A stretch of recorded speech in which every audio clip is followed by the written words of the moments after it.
FedEx Forum and the American Home Shield Studio.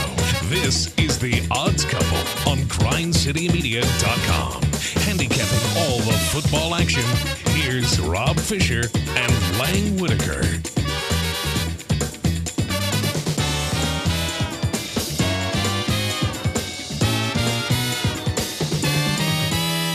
Hello, good people. Welcome to The Odds Couple. It is championship week in college football. We are going to handicap all the action coming up. The conference championships coming up this weekend, including the Memphis Tigers taking on the Cincinnati Bearcats and back-to-back weekends at the Liberty Bowl. We'll visit with Lance Taylor coming up in a little bit. Also, Vinnie Verno will join us, give us his pick for the weekend as well. Rob Fischer, Lang Whitaker. Almost said Lang Taylor. Oh. Lang Whitaker with us as well. How are you, man? I'm good. I think for the three things I learned this week, I want to start with number one, which was the Egg Bowl. Number one? Yeah, number one was a problem, as it turned out. First of all, we're talking about the receiver from Ole Miss who scored a touchdown that looked like it was going to tie up the game, and then he did the dog urination celebration and got penalized. Why is that a penalty? Like, why is it against the rules to act like a dog? Do you think in the rule book it says no urination? No urination celebration? I don't know. I didn't know why it was a penalty. It was hilarious when it happened. If anything, that dude should have gotten penalized 3 minutes before that play where he tried to call a fair catch after he caught a punt. Right. He caught the punt, did this, and got tackled by 8 guys. I don't know. It was just such a perfect end to Thanksgiving Day after being tired all day and you're eating and you're worn out, and then that woke happens. You up a little bit. Yeah, it looked like it was going to be an overtime game. You're like, oh, right, this is something to watch. Like, I didn't have pardon the pun, a dog in the fight. Right. So I thought, oh, this will be fun, and then that happened. So it was just hilarious. Number two, if Mike Norvell's ever going to leave, it's going to be now. Like, there are so many open jobs and good jobs around. Coaches keep falling by the wayside. Now Washington yesterday, and there's just more and more opportunities. And the way Memphis is playing right now, it just feels like I think even Memphis fans would be like, okay, we get it. Yeah. Like, what more can you do? Yeah, like he's done it all, and there's other opportunities and money and bigger chances out there. Yeah. The other thing I learned is I feel like there are some real cracks in the foundation at Alabama. I mean, not only do you lose 2 games for the first time in a decade in the regular season, but Saban kind of got pantsed on TV by Malzahn at the end of that game. Like Saban looked like the old guy who didn't really know what was going on, which you haven't seen a lot of. I feel like we know the other schools have been kind of closing in on the recruiting trail the last few years. Georgia's made a lot of inroads there, but now it feels like, okay, maybe this isn't the modern team that they need to be anymore. Yeah. Well, I mean, that's the first thing that I learned this week. They didn't deserve to be in the playoff. I didn't think they deserved to be in the playoff before last week. And I think last week showed why they don't deserve to be in the playoff. Their defense just was not Alabama defense. No. It just wasn't. And it wasn't all season. And, forced no turnovers in that game against Auburn. And just didn't look like an Alabama defense to give up that many points and score that many points and not win. For Alabama was surprising. Learned the Memphis defense at the beginning of the year. We thought how great it looked, and then it kind of resorted back to what we've seen the last couple of years. But I think last week especially, and maybe the last couple of weeks now, it's gone back to what we saw a couple of years ago, where the defense now is becoming very opportunistic. They're coming up with big plays when they need big plays, and they came up with 3 huge stops last week and a couple of turnovers against Cincinnati. So they'll need to do that again this week. And then, of course, we learned there are 3 coaching vacancies now in the SEC with Missouri, Ole Miss, and Arkansas. Will there be more? I don't think Derek Mason's going to get fired. If he was going to, it would have happened by now. Yeah. Same with Muschamp. Yeah, and Jeremy Pruitt, man. I mean, that guy, we got to talk about him. He should be in the Coach of the Year conversation. He's going to get a vote. He will definitely get votes. They went 6-1 down the stretch. Yeah. And now all 6 of those teams they beat were unranked and not good. But they beat them all. The one ranked team they played in that stretch was Alabama. That's the game they lost. So, But he did, like, you talk about righting the ship, man. That guy righted the Titanic. Well, he called it the Titanic himself. Yeah. Yes. Yeah, unbelievable what he did. And, yeah, he's going to get votes, which is going to be incredible. Which is hilarious. What a story, considering what a disaster it was at the beginning. I still don't think he's a good coach. But he might get a Tennessee vote. fans might be mad that everything turned out the way that it did for the Vols. Memphis Tigers win their third straight AAC West title as they knocked off Cincinnati 34-24 to improve to 11-1 on the season. Brady White, 233, 2 touchdowns and a pick, 432 yards for the Tigers, 199 on the ground. First loss for Cincinnati since September 7th when they lost to Ohio State early in the season. Big win for the Tigers. Mike Norvell afterwards talking about the victory. All that was in front of us, the response that we've had time and time again throughout this season to win our third straight West Division title. I mean, it's pretty remarkable. How many programs can do that, win in a division, especially as talented as the conference and division was this year. The way our guys competed throughout, just a special moment. And now we get the opportunity to host the conference championship. And I'll tell you, that's something that you always aspire to do, not only because of for your team, but for the city, for the exposure for the city of Memphis. It's going to be a great opportunity for all involved. And I'm just so proud to coach these guys and the work that they put in, how they prepare, but even more than all that, just how they respond throughout. It's a team with tremendous heart, tremendous character. Yeah, and it was a big win, and now these two teams will play again. Now they do it again. Yeah, which it's hard to beat a team 2 weeks in a row. Yeah, back to back, and I felt like Memphis. You don't want to show all the tricks in your bag because you want to save something for the next one. I think there was just a little bit of that going on there, but Norvell doesn't really. There's not a ton of trickeration with them. They'll run the same play over and over. Sometimes they just flip it and run it the other direction, but it feels pretty simple what they do. They just execute really well, and against Cincinnati at home, this team feels like other than that Temple loss, this is a team that's going to. We thought all season they could run the table, and I think they're going to do that. Yeah, we'll talk more about that game coming up here in a little bit. Also, last week the Iron Bowl, Auburn defeating Alabama 48-45 to finish their regular season at 9-3. Bama falls to 10-2, 2 losses, first time since 2010 for Alabama. Mac Jones had a couple of pick sixes in the game. Gus Malzahn afterwards talking about the win. Okay, obviously a big win for us. So proud of our team. When you look at this whole season, we knew it was going to be a gauntlet. We played the toughest schedule in college football. Our guys hung in there. At times it was tough. They never flinched. And, going this game, we felt like we had the better team. And our guys, give them credit. They're a big-time team. Our guys hung in there. The first half was crazy. Went back and forth. The touchdowns. They had a lot of momentum. They momentum swings with the kickoff return, and really end up being the difference in the game is the field goal right there, right before halftime with 1 second left. And then the second half, really our guys just battled. Their offensive receivers. I mean, they're special good, and their defense is really good too. We hung in there, found a way to win at the end. Just an electric environment. So thankful for our fans. I mean, this is the best atmosphere in college football. They proved it again. The last 5 minutes of that first half was some of the craziest football you'll see all season. Yeah. I don't know how they got a second put back on the clock, but they did. And got the snap off. Yeah.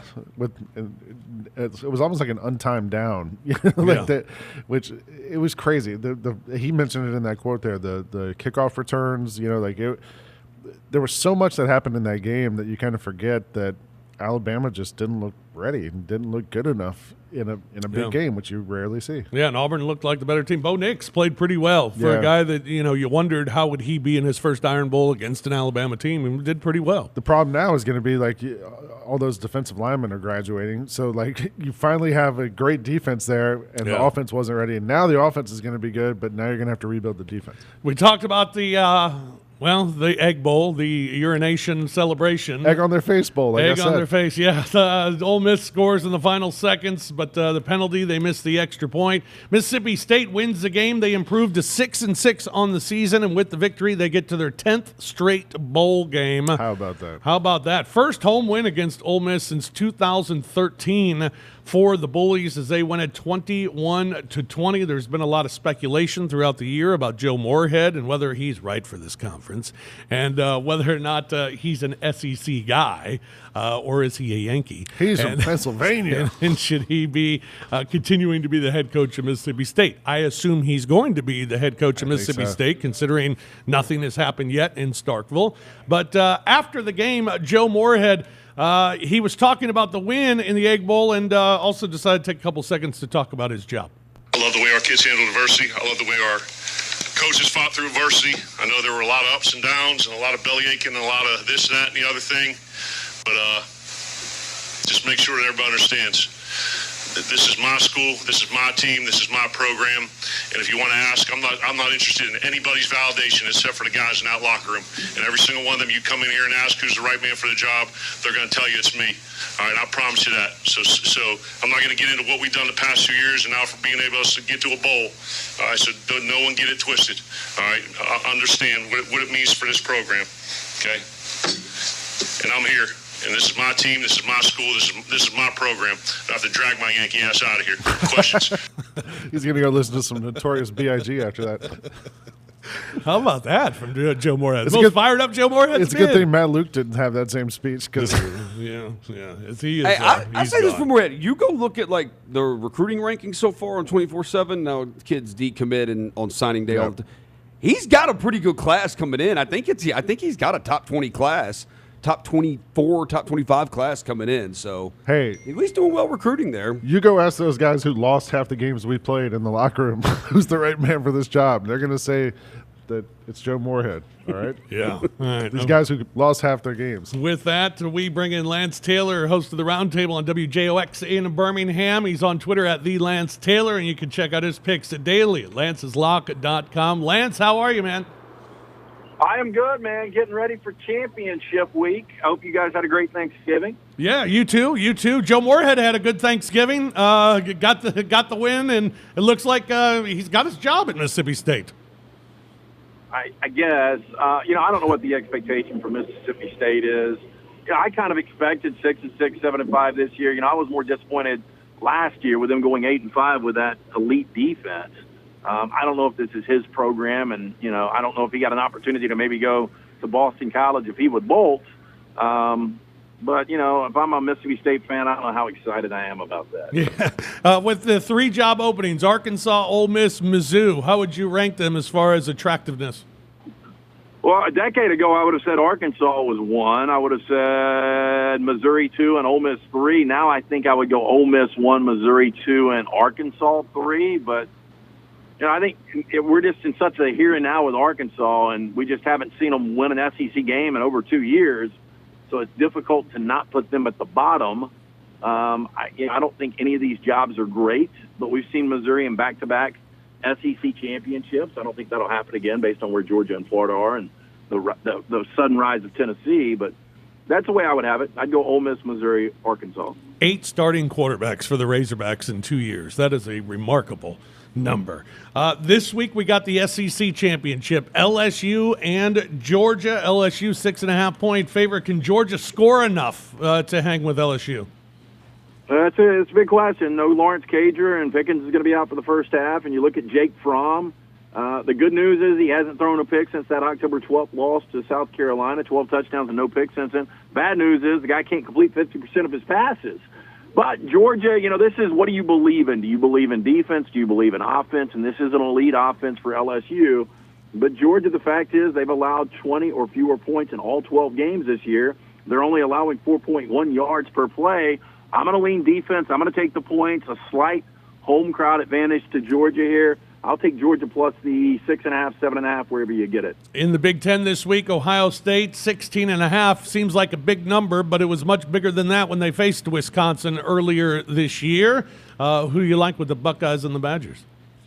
Yeah, back on October 26th, complete blowout, 38-7. Chase Young was a terror at the 4 sacks there. J.K. Dobbins was the much better running back over Jonathan Taylor. And you look at Jonathan Taylor, he's going to be one of the keys, obviously. His 2 games against Ohio State, 41 yards in 2017, 52 yards back in October. This Badger defense, Jim Leonard's got to get them dialed in again, and it's going to be tough against this machine of an offense for Ohio State that's won 7 straight against Wisconsin and 9 of the last 10. But you look at the first 6 games, the Badger defense less than 5 points per game. Last 6, over 24 points per game. just a ton of points here. Ohio State is in win or lose. I think Wisconsin will come to play. I'll take the points here. Yeah, big points for the Badgers this week. In the Big 12, Oklahoma and Baylor. Baylor gave them everything they could handle the first time around, and then Oklahoma battled back to get the victory in the end. 9.5 for Oklahoma. Does Baylor get some revenge, or did we see their best effort against Oklahoma the first time around? You know, I don't know how good this Baylor team is, but what you start to learn is it's going to be really difficult to blow them out. And they had such a big lead. I mean, that 25-point, comeback for Oklahoma was the biggest in school history. Oklahoma's going to try to get the style points, trying to jump Utah. I lean Baylor here. I think this is a really difficult game, but I'll take the 9 points. Baylor they're so well coached. Charlie Brewer's a quarterback that can make some plays, so I will take Baylor plus the 9 here. Do you continue with the dogs as the Memphis Tigers host Cincinnati back-to-back weeks? I was a little surprised. It was 10.5 last week. Cincinnati covers with the hook this week. It's right there again, right at 10 points for Memphis. Yeah, I think I'm going to play Memphis here. The host is 3-1 in the AAC championship game. These two met last Friday. You guys know that. They failed to cover as a 14-point favorite. They did win the game by double digits. I'm going to lay the points here. I think Memphis wins back-to-back games over Cincinnati, and I'll take the host minus 9.5. In the NFL, last week we had the San Francisco-Baltimore matchup, and I'm just thinking more and more, Lance, that San Francisco, if you don't believe yet, you may want to start. Yeah, I think right now I'll say Baltimore's best team in the NFL, just simple fact that they beat them head-to-head. Yeah. But I was just as impressed in the loss going West Coast to East in those conditions and playing it down to a possession. But, yeah, San Francisco is 1 or 2 right now, there's no doubt. Who you like in the NFL this week? So Seattle's rolling after their Monday night win, the comeback win, and scoring 24 consecutive points against Minnesota. A lot of people believe if they win out, they will be your 1 seed. Russell Wilson might be the MVP right now. But this Rams team that was so bad the previous 3 games to the game against Arizona, 35 total points in those 3 games, they get run off the field in the Coliseum against the Ravens a couple of Monday nights ago, but 549 total yards against the Cardinals. It looked like the Rams of 2018. I'm catching a 1.5 in the Coliseum. They lost on a walk-off field goal or a missed walk-off field goal, an opportunity from Greg Zuerlein back in September against Seattle. I'll take the Rams plus 1.5. All right, Lance'sLock.com. What can folks get when they go to the website? You can get winners. We had a 5-0 Sunday, fellas. We had a winning Friday in college football, a winning Saturday, 5-0 in the NFL. So we'll win for you. We're rolling into bowl season. We've got the NFL playoffs right around the corner, college basketball, the NBA. You get everything. It's only $90 a month, $3 a day. Really simple. We give you a free play every day. Check us out. Go to Lance'sLock.com. That is Lance'sLock.com. Lance, enjoy all the action this weekend. We're going to be off next week, and in 2 weeks we'll start talking some bowl games. Thanks, man. Sounds great. You guys have a good weekend. All right, thanks, Lance. Lance Taylor joining us from the Roundtable WJOX in Birmingham again on Twitter at the Lance Taylor, and you can check out his picks daily at Lance'sLock.com. And as I mentioned with Lance, we are going to be off next week here on the Odds Couple, and then we'll return the week after for we get ready for bowl extravaganza. Let's go bowling. Let's go bowling, man. Yeah, it'll be fun to talk all the bowls coming up in a couple of weeks, postseason action as we all wait to see where teams are going to be going. We'll be finding out this weekend. We will take a break here on the Odds Couple. When we come back, we'll look at some of the other action, including the SEC title game and the American Athletic Conference title game as well. Plus, Vinnie Verno will join us from the road. That's all coming here on the Odds Couple here on Grind City Media. Millions of fans have witnessed the concert experience that launched a one-of-a-kind rock holiday tradition. Trans-Siberian Orchestra, live in concert. The all-new Christmas Eve and Other Stories, presented by Hallmark Channel. December 19th, FedEx Forum. Tickets are on sale now at Ticketmaster.com. Another Beaver production. WWE returns to Memphis for the first time in 2020 with Friday Night SmackDown. Friday night, January 3rd at FedEx Forum. You'll see Roman Reigns. You must have not got the memo. Braun Strowman. Somebody is going to get these hands. Sasha Banks. SmackDown Women's Champion Bayley. The Fiend. Bray Wyatt and more. Don't wait. Great seats are available now at the box office and Ticketmaster. Grizz Nation, download the all-new, all-access, all-in-one Grizzlies mobile app. Get 3 new experiences with one app, including a fresh Grizzlies look and feel, along with new access to FedEx Forum events and Grind City Media news and notes on all things Grizzlies, football, and more. From podcasts to purchasing tickets, playing Pop-A-Shot, and more, the new Grizzlies app has it all. So don't delay. Upgrade your experience and download the new Grizzlies app today. Available now at the App Store and Google Play. Just keep global pop sensation Ariana Grande live in concert. The Sweetener World Tour 2019. FedEx Forum, Saturday, December 7th. Get tickets now at livenation.com. The #1 selling album, Sweetener, is available everywhere. There's more at arianagrande.com. I'm living, so we turn it up.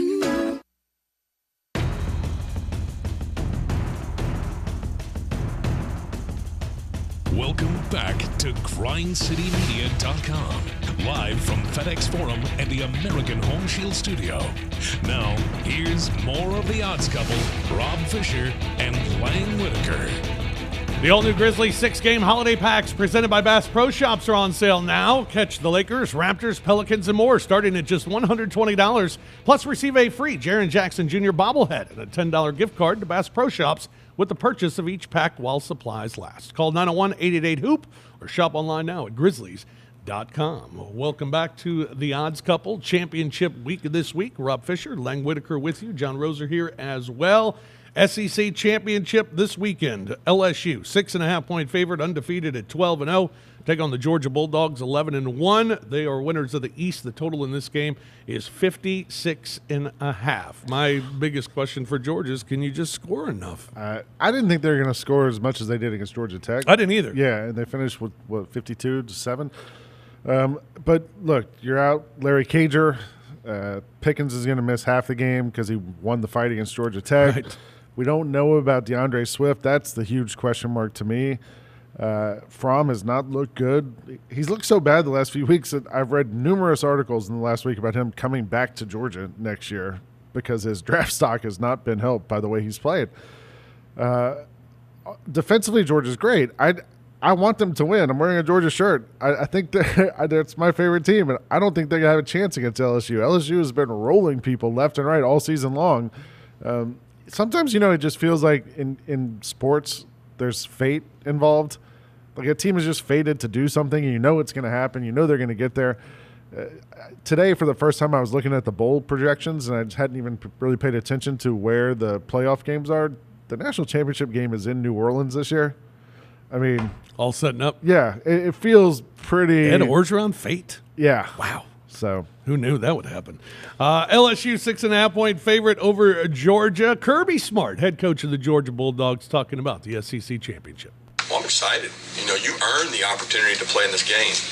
And people will talk about a lot of games outside this and this being a de facto play-in game and all these different things.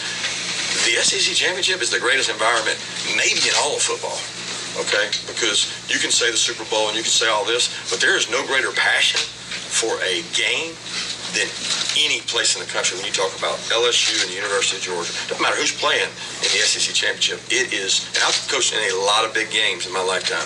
The SEC championship is the greatest atmosphere, passion, energy. A lot of them have been those kind of games. And that's what you come to Georgia to play in. So we've earned the right to play in it. We're going to go roll our helmets out there and give it the best shot we can. Roll the helmets out there. Roll them out there, yeah. George. I think fate is a classic Cajun appetizer dish. Yeah. Georgia. I would tell Kirby Smart to have his team put their helmets on. Yeah, don't roll them out there. Yeah, you don't roll the players this is not 1940. No, right? yeah, you want to wear them. Yeah. Georgia 7-4 against the spread this year. 9 of the 11 games went under. 5-4, however, against the spread the last 9 games. 24-13 against the spread playing on Saturdays. 18-8 against the spread against SEC opponents. However, just 3-3 in their last 6. 16-5 against the spread, taking on winning teams, and 6 of their last 7 have gone under. They did go over in their last game. LSU, meanwhile, 8-2-1 against the spread this season. 7 of their 11 have gone over. and they've gone over in 10 of their last 14. They're 38-18, their last 56 against SEC opponents. They've won 11 of 13 against the SEC East, with both losses coming to the Florida Gators. 9-2, their last 11 against top 10 opponents, both losses coming to Alabama. They've scored 40 or more in 4 of their last 5 against top 10 teams. They've scored 40 or more in just about everybody this year. All season. 4-1 in the SEC title game as well. It's been a remarkable season for Ed Orgeron and his LSU Tigers. Here's Coach O on if anything surprised him this year. You know, really the efficiency of our offense, I thought it'd be efficient, but not just as explosive and break all these records. I know we never thought about records or nothing. I did feel that this team could go undefeated. I did feel that we had a good enough football team with a couple of breaks that we, if we played the way we could, I thought that when I looked at the schedule, that we could play with everybody on our schedule and beat them. Because of the coaches we have on our staff, our assistant coaches, because of all the help that we have, all the support we have, and our schedule. I think our schedule fit us. We had some great games at home that we needed our crowd. I think our crowd won a lot of games for us. So this is a tremendous year. Did he burp in the middle I of think so, yeah. I think that's exactly what happened. That's because he drinks 87 Red Bulls a day. I don't know how he hasn't had a heart attack or a stroke yet. For his point about how he said he thought that they could go undefeated if they got a couple breaks away, though it doesn't feel like they've had one of those games where they had to have a break go their way. Yeah. They didn't have to have like a missed extra point or a pass interference call or something like that. They've just straight up beat people all season long.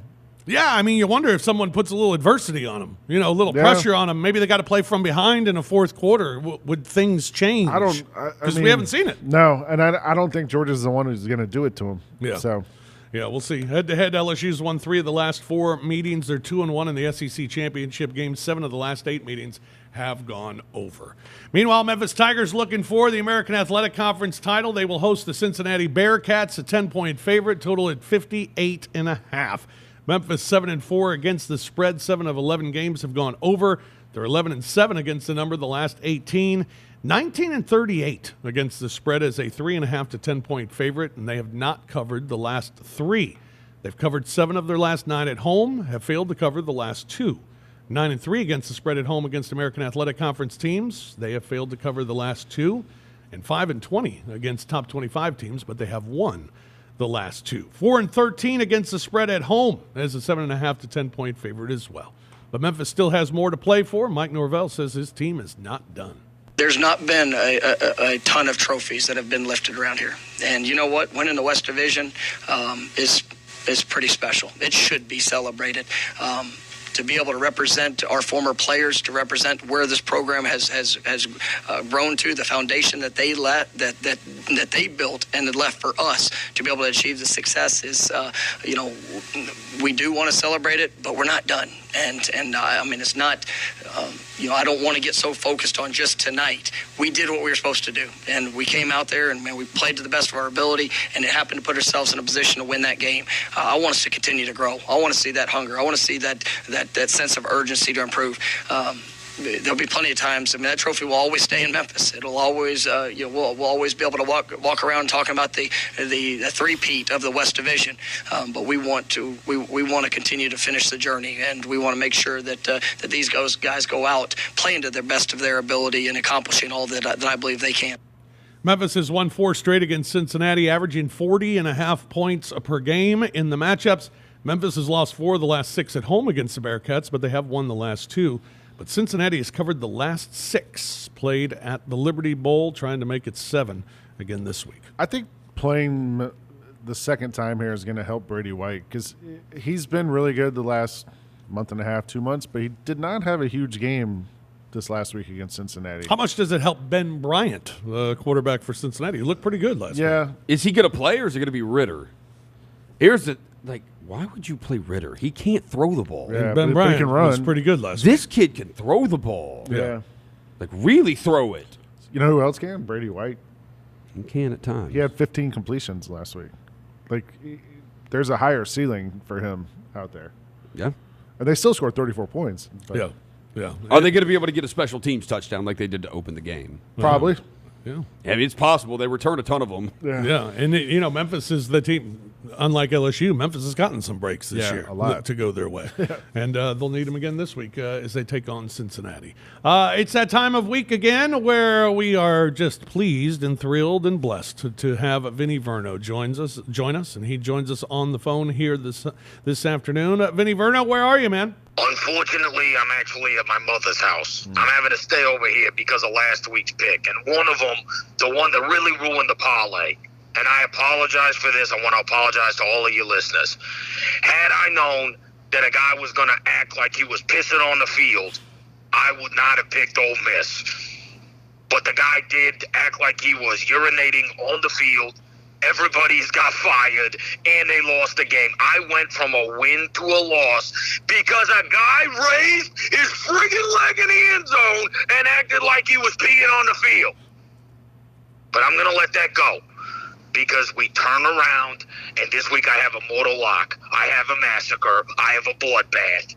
It's Maction time. And this weekend, the Central Michigan Chippewas, like Tim McGraw, my daddy, what didn't he say his daddy was a Chippewa? I think my daddy was a Chippewa. I think his dad was it was a mom or his dad, it was something. Somebody was a Chippewa for Tim McGraw. Anyway, Central Michigan, one of the great reclamation projects in all of college football, and they're playing Miami, Ohio, and I'm telling you, get this line now. Get this line now. It opened up at 3. It's already to 6.5 because everybody knows what I know. Central Michigan is going to bury Miami, Ohio. Last week, Miami, Ohio played Ball State. Ball State. They lost by 2 touchdowns, 41-27. Now they got to turn around, play in Ford Field in Detroit, Michigan, against Central Michigan, and it is going to be an absolute bloodbath. If Jim McElwain can hump sharks, he sure as hell can beat Miami, Ohio. It's Maction, baby. Central Michigan minus 6.5 over Miami, Ohio. It's my shark humper champion. Give it him. Thank you, Vinnie Verno. The MAC championship, going with the Chippewas, minus 6.5. Chippewa. Yeah. Big Ten title this week as well. Ohio State 16.5 over Wisconsin. Total of this one's 56. Ohio State 8-2 against the spread after 2 or more wins in their last 10. Also 131-98 against the spread against conference opponents since 1992. Wisconsin's gone over in 4 of their last 5. Head-to-head, Ohio State's won 7 straight. They've covered 3 of the last 4, and the last 2 have gone under. We saw this game earlier this year, and it was not a 16-point game. No, it was not. And that game, I think, informed myself and Mr. Roser for the way we were leaning this week on this game.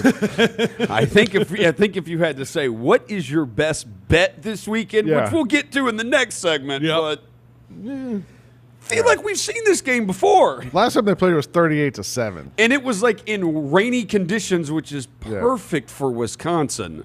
This game is going to be indoors. On the turf.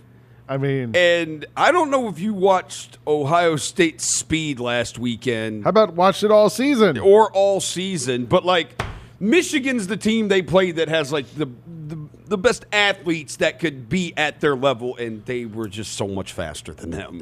Yeah. Boy, a lot of people liked Michigan and last week. I think they're saying a lot of people liked Michigan last week. Maybe it's because maybe this line is only 16.5 because Justin Fields re-aggravated that MCL injury. I'm like, did you see the first play when he came back from that injury? Yeah. I mean, threw like his best pass of the year to the back of the end zone. If anything, I would think maybe Ohio State gets a lead in this game and they sit Fields just to make sure nothing happens down the stretch. And you get backdoored?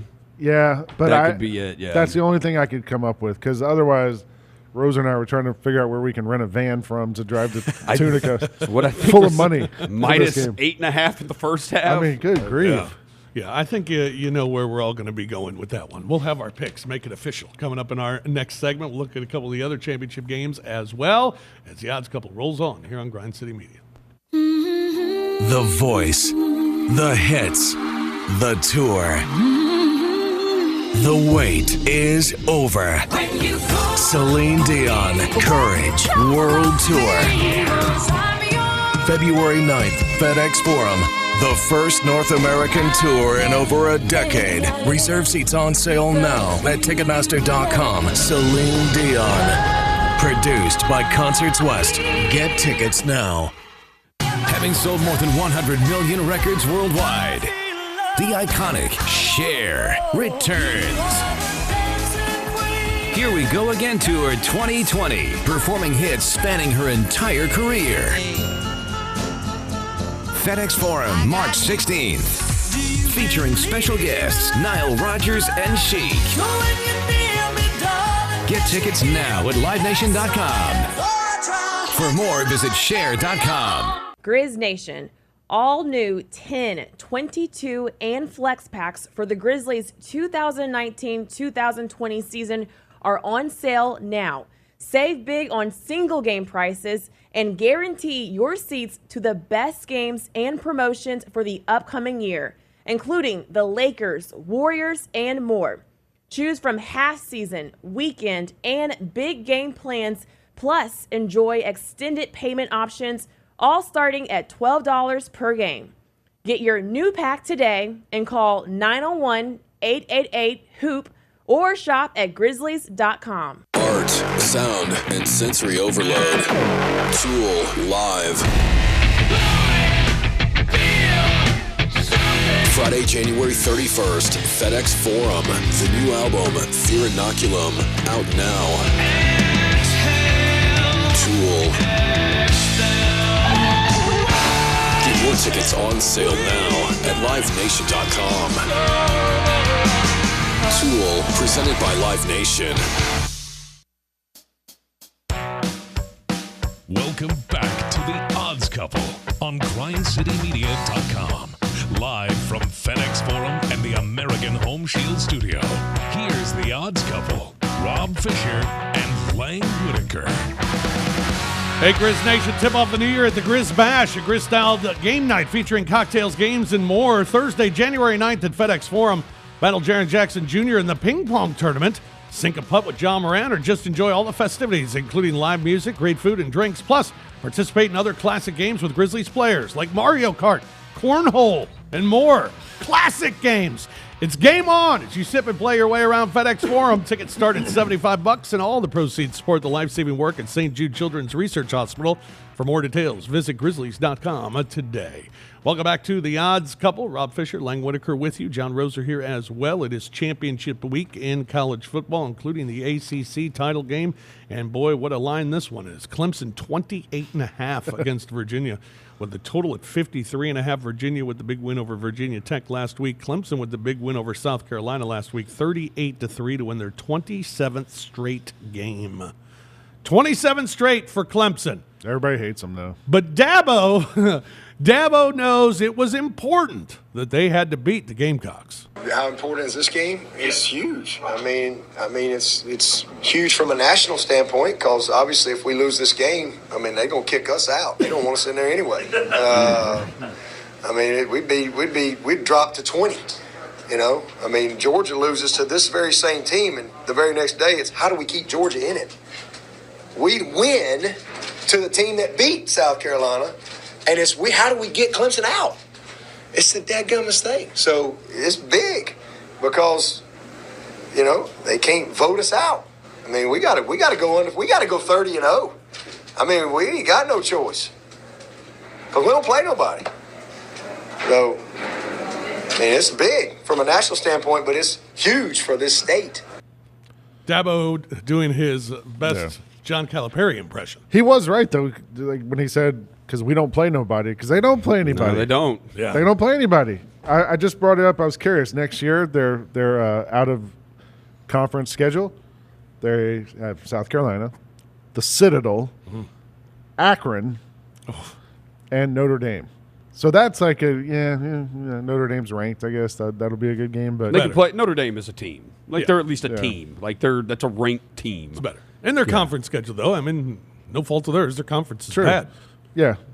And they won those games. It really hurts the ACC when Florida State is down. And it really hurts. And if Clemson's winning and Clemson goes undefeated, no one's trying to keep them out. Nobody is trying to keep them out whatsoever. Everybody has Clemson in your top 3 right now. Yeah. If they were to lose this week, they should be out. Yeah. You know why people are trying to keep Georgia in? Because they also play a bunch of other good teams. Right. They beat good teams. Yeah, if anybody has anything to say, has any right to complain about this, it would have been like Matt Rule before they lost a game. Yeah. When they were undefeated. They had beaten better teams than Clemson had beaten. Yeah. And they were ranked 14th. Yeah, exactly. They had Clemson 2 or 3 every week. Yeah. So get over it, Dan. Yeah.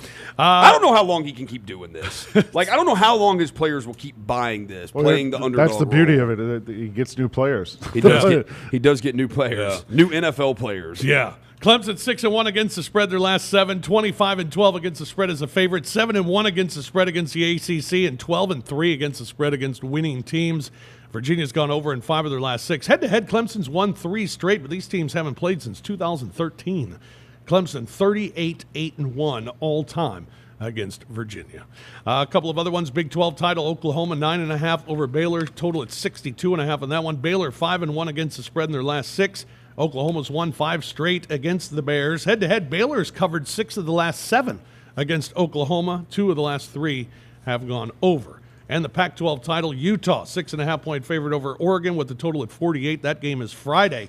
Utah 5-0 against the spread their last 5, 9-2 against the spread this year, 9-2 against the spread as a favorite, 8-1 against the spread against Pac-12 opponents. Oregon 60-37 against the spread, their last 97 on grass. This one will be played at Levi Stadium.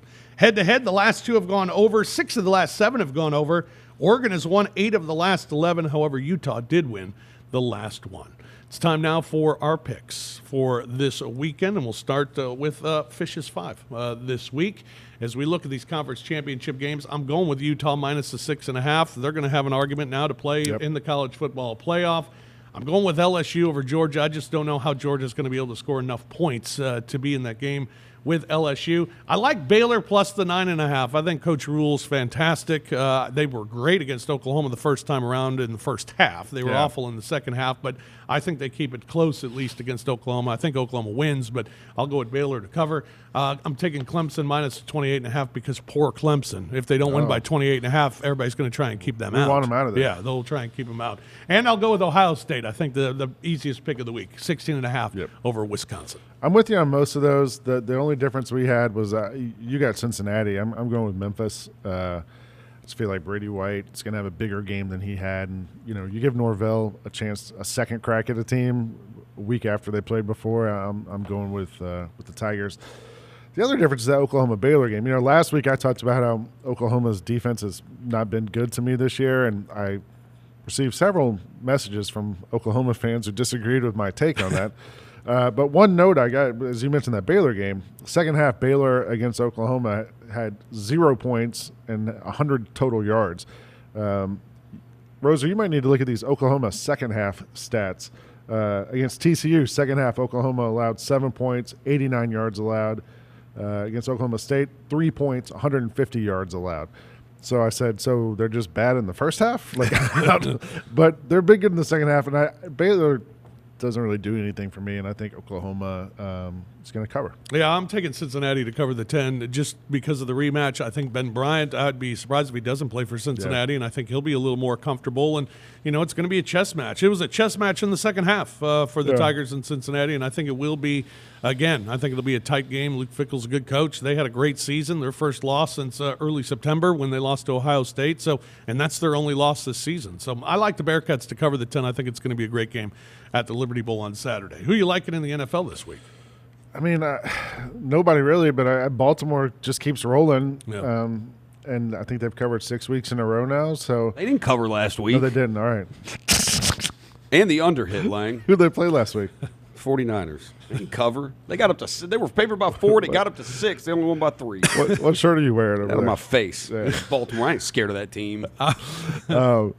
I'm going to go with them. They're playing the Bills, who are actually a pretty good team, but it's 5.5, and I'll just roll with Lamar Jackson. I thought Strahan made a really good point that no one's talked about. You know what the way Lamar keeps shaking guys is he's using the Euro step. It's like Tyreek Evans out there. Like he the one step one way and then the other way, and he's actually transferred it from the NBA to the NFL, and it's working. Yeah, who thought that would have happened? I'm going with the Seattle Seahawks. I'm going against Lance this week in my NFL pick. I just think Seattle's getting to that point, and I think we're at that point of the season that they're going to be one of those teams that kind of catches fire here and could be a Super Bowl contender. I'm taking the Seahawks minus the 2.5 against the Rams. Rams just they were dominant last week against Arizona, but they haven't been a dominant team. They haven't been the team of last year, and I think Seattle's getting better every week. So I'm going with the Seahawks over the Rams this week minus the 2.5. Roser, who you got this week? First of all, shout out to anyone who is a big enough degenerate to bet on before the season starts a future ticket on Central Michigan to win the MAC. They were 75-1 before the season started to win the MAC. So if you got that ticket, props to you. How about this? So college football, in the Power 5 championship games, the last 2 years, the favorites 10-0 straight up, 8-2 against the spread. Since 2015, the favorites are 17-1 straight up, 13-5 against the spread. The only outright upset was Penn State in 2016. They were +2 over Wisconsin, and they beat Wisconsin straight up. We're going to go back to the well. Ohio State is 11-1 covering the first half spread this year, and the only reason they didn't cover the one against Rutgers is because there was a goal line stand from Rutgers, which actually looked it up. First in program history for Rutgers. First in program history, goal line stand for Rutgers football. Ohio State minus the 8.5 in the first half. In the NFL, I'm going to go with my team. I'm going to go with the 49ers plus the 3 at the Saints. I'm banking on what I have seen from the 49ers. I watch them every week. The quarterbacks that can give us problems are Russell Wilson, Kyler Murray, Lamar Jackson, the running quarterbacks who can get away from the defensive line. You saw what happened when we played Baker Mayfield, when we played Aaron Rodgers a couple weeks ago. These quarterbacks that are statues that can't move, we eat them alive. We just get to them. So the Saints offensive line better have their best game ever if they want to protect Drew Brees. So I think the 49ers are actually going to go in there and win on Sunday. So we'll take them plus the 3. Drew Brees, I watched the game against the Falcons last week. I think he set the record for the fastest release time he was getting rid of the ball in less than 2 seconds every single play. Yeah, he better get rid of it fast. He better. And they'll probably and Kamara could be big. I know he just came back from injury. He could be big because he runs some of that misdirection and counter stuff, and that can throw off a fast defense. Yeah. As we mention each and every week, those college picks will be part of the Grind City Media Pick'em panel for championship week this week as well. 1 week left. You can check that out on social media. Who's on that panel, Media. It's all the Grind City Media people. Which it's Devin Walker, John Roser, Chris Vernon, Eric Hasselton, myself, you, Michael Wallace, Megan Triplett. You got all 8. Yeah. And we'll have our picks against the number. You can check that out on Twitter at Grind City Media tomorrow. Also, we will not have a show next week as we prepare for our bowl extravaganza. We need the week off to extra preparation. That's right. So we'll take a week off, and then we'll get going with the bowl games 2 weeks from now. So make sure you tune back in 2 weeks here to the Odds Couple. It's an extravaganza. Yeah, I think our next step leading into next season, since Kelsey Wright Johnson, who is now here, new podcast just debuted today on grindcitymedia.com. Go check it out. We need to get her acclimated to the South and get her to watch college football. Yeah. Learn our ways here in the South. We're not watching the Toronto Argonauts. No. And the Winnipeg whatever their name Although is. might do that. Maybe that's what'll take us through the summer. We'll do some CFL. Can we get like a CFL pick a week from her? Yeah, I think so. Give us a CFL pick? I don't trust football where they play with 15 people on each team. In 110 yards, in the goalposts in the middle of the field. Yeah, the goalpost is at the 55-yard line. I don't trust it. All right, that's going to do it for us this week here on The Odds Couple. Enjoy championship weekend. SEC title, Georgia LSU, the American Athletic Conference Championship right here in Memphis as the Tigers host Cincinnati for the second consecutive week. Enjoy all the action in college football and in the NFL this week. We'll be back with you in 2 weeks for bowl action here on The Odds Couple. Thank you, Kimball. Thank you, John. For Lang, I'm Fish. Thank you for joining us. This has been The Odds Couple here on Grind City Media. We'll talk to you 2 weeks from now.